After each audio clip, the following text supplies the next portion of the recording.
The Pittsburgh Steelers fall to 6-4 as they lose to the Cleveland Browns 13-10 today. Now I've had a little bit of time to break down the game a little bit, to process it, to take the emotion out of the game, and really analyze what I thought the Steelers did good and what I thought they did bad. And what they did good was play good defense.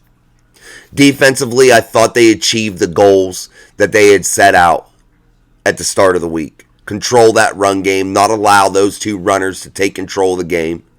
Force DTR into throwing the football, making him make the tough throws, trying to put some pressure on him, and controlling the game to a point to where the Steelers had a chance to win. Giving the offense a chance late in the ball game to win. And I think the Pittsburgh Steelers defense achieved that. They gave that offense a chance to win the game, and they didn't. Keanu Benton had a big game, I thought. I thought he played outstanding. TJ Watt, I thought, played really well. Alex Highsmith, I thought, played really well. I thought several defenders played really, really well, especially with all the injuries that they've had to take so far. The inside linebacking core ravaged. No green dot guys in there anymore. All their green dot guys are out, and Landon Roberts takes over the role. I thought he played pretty well. No Minka Fitzpatrick. I thought the defense in the back end came up with a timely turnover and was able for the most part to control those wide receivers. And they bent, but they didn't break all the time. They came up with a timely turnover, and they really gave the offense those opportunities. And that's all you can ask for in today's NFL, is those opportunities to be able to secure victory late in a game, and that's all you can ask for from a defense. And they played outstanding, especially under the circumstance that they're under, with the large amount of injuries to key positions and key players. But they were able to overcome it. And today's loss wasn't going to be pinned on that defense at all in my eyes. Today's loss has to be totally pinned on that Pittsburgh Steelers anemic offense and the way that they played football. When Kenny Pickett has 106 passing yards in a football game, there's something wrong, guys. And I'm not sure I can continue to keep doing this supporting Kenny Pickett thing. Do I want Kenny Pickett to succeed? Absolutely. Absolutely. He brought Pitt to their first ACC championship that I have ever seen, at least. I don't think they've ever won one before. Brought them to prominence a little bit. Played well with Jordan Addison. Stood in the pocket, took big hits, delivered the football, was able to move that offense in a good, quick, effective way. Great tempo, great pace. Was able to just really run that offense. And it gave me hope that at the NFL level, he'd be able to do the same thing. I don't know if the arm talent's there for Kenny Pickett to be an NFL quarterback. And I'm really concerned about his vision. There were wide open receivers today that were missed. I saw them. I know I saw them, and I didn't even get to see all 22 tape because it hasn't even come out. So I haven't even got to see any of that. But I can tell from watching TV there were open guys. And that's bad. If you can see it on the TV broadcast, there's a problem because you really can't see much, especially on the back end of a defense. You really can't. Only when the camera pans out there. And that's already after the football's delivered or on its way. So if you can see those types of things, there's a problem. Kenny Pickett's lack of communication with the wide receivers, Deontay Johnson several times today, running routes that weren't the ones that should be ran. That's a miscommunication. That's on Kenny. That's on Deontay. And then if you're the Steelers play caller, I saw you dial up the same screen pass on third down so many times during the game. It's enough to make you nauseous.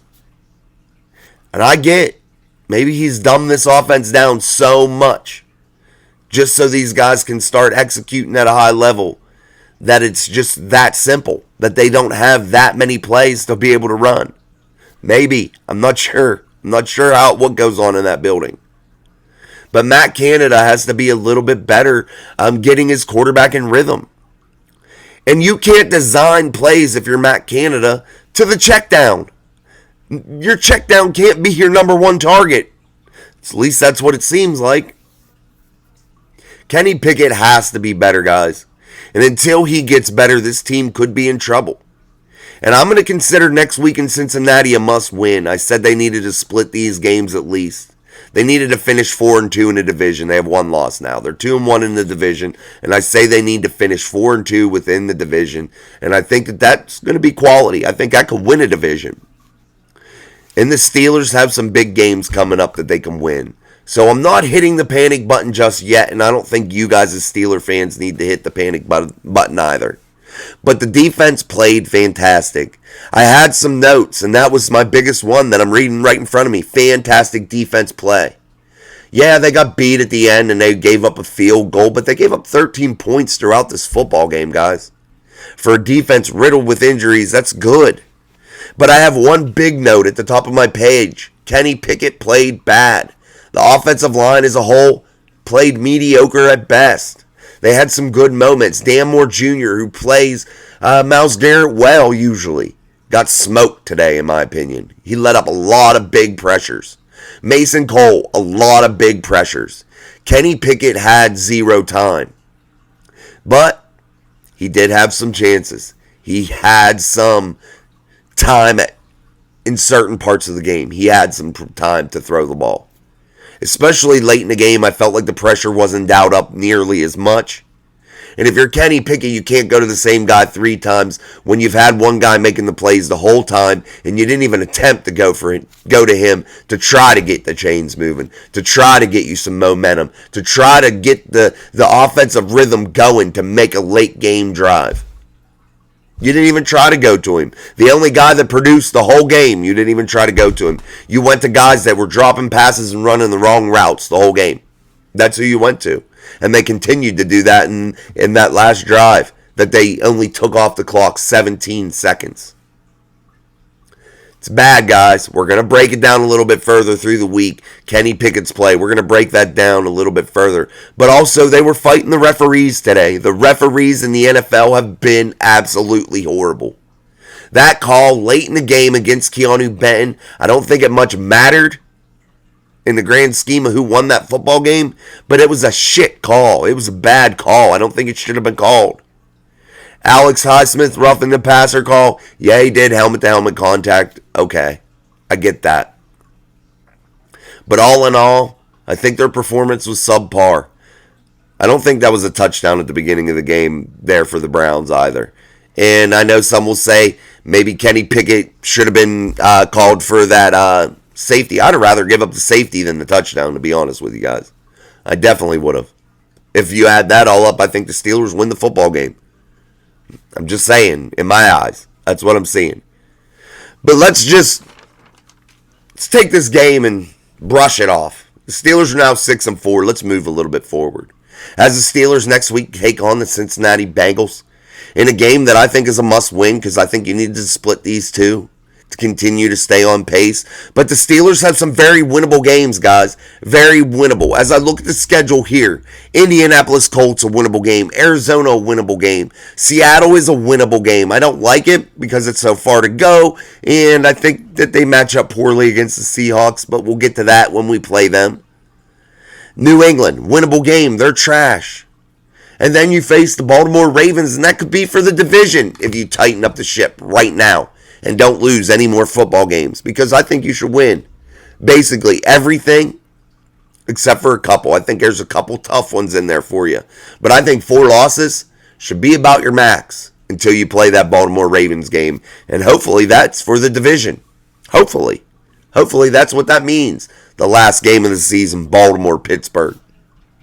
And I think the Steelers can do it, guys. So don't hit the panic button if you're the Pittsburgh Steelers. Should they go away from Kenny Pickett? Absolutely not. They have nobody on the roster. The answer's not there. They have to continue to try to work with Kenny and to get things moving.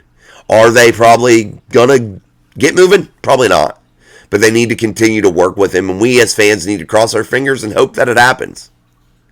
But if you're Mike Tomlin, I think you need to start being realistic with yourself about your quarterback. Matt Canada, I think you need to be realistic about him also if you're Mike Tomlin, and be realistic about his play calling. And he's supposed to be getting these guys in rhythm and setting up and calling the game to get them in rhythm. And I think you need to be realistic about that sometimes he doesn't do the best job at that. We'll break down things further. But this is my post-game reaction. We did our live show. Thanks to everybody that came by, commented. I appreciate you guys so much. You guys are absolutely awesome. I have the best viewers, I feel like, on YouTube. You guys are awesome. You comment all the time. You really add a lot of value to the channel, and I'm really, truly appreciative of that. And I couldn't do the channel without that kind of support. So I thank you so much for that.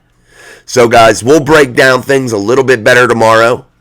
And then we'll continue into the week, into the Bengals week. And we'll talk about where this Steelers team sits and what they must do moving forward in order to secure an AFC wildcard spot or to try to attempt to win this division.